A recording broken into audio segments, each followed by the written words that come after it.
It's good to be bad.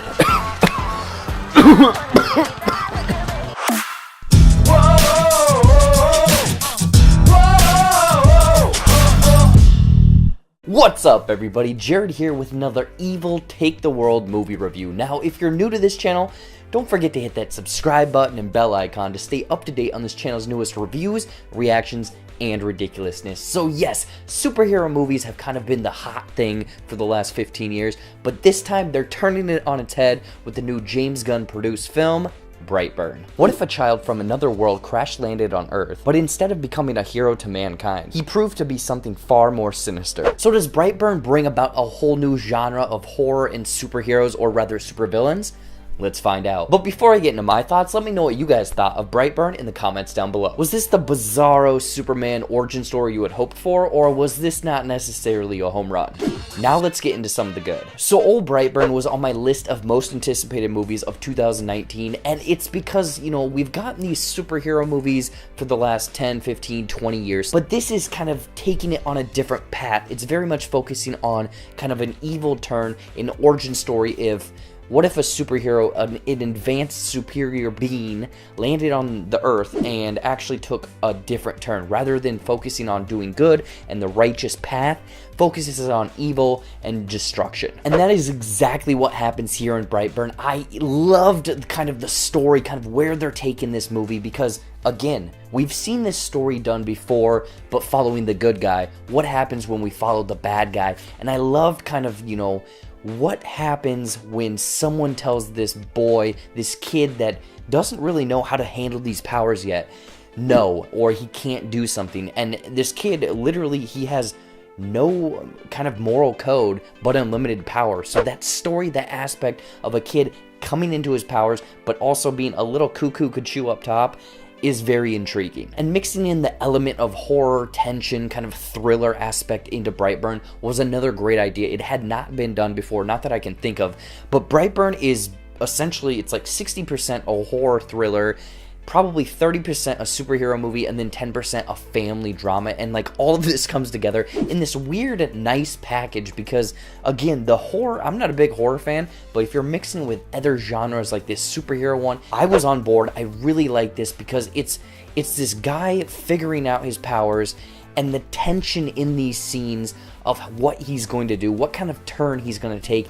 Is he going to take out these people? Is he going to let these people live? And it's that uncertainty, that uneasiness that it flows throughout Brightburn that makes it such a kind of intriguing yet, again, uneasy watch. Brightburn does lean into some more gruesome horror elements, which does fit the narrative, don't get me wrong, but if you do not like seeing some kind of bodily stuff, maybe something going in or out of an eyeball, this is your warning right now, be warned. The element that drove home the horror, tension, thriller, kind of uneasiness of the film, though, was Jackson Dunn's performance as Brandon Breyer, I believe it is. I mean, just looking at this kid, I mean, he's extremely white, he's creepy, he's weird looking. So just the fact that he looks like this drives, you can tell that that's just gonna drive this eerie horror kind of tension in Brightburn. I wouldn't necessarily say that his performance is anything that's award-worthy, noteworthy, anything like that, but he knows what this role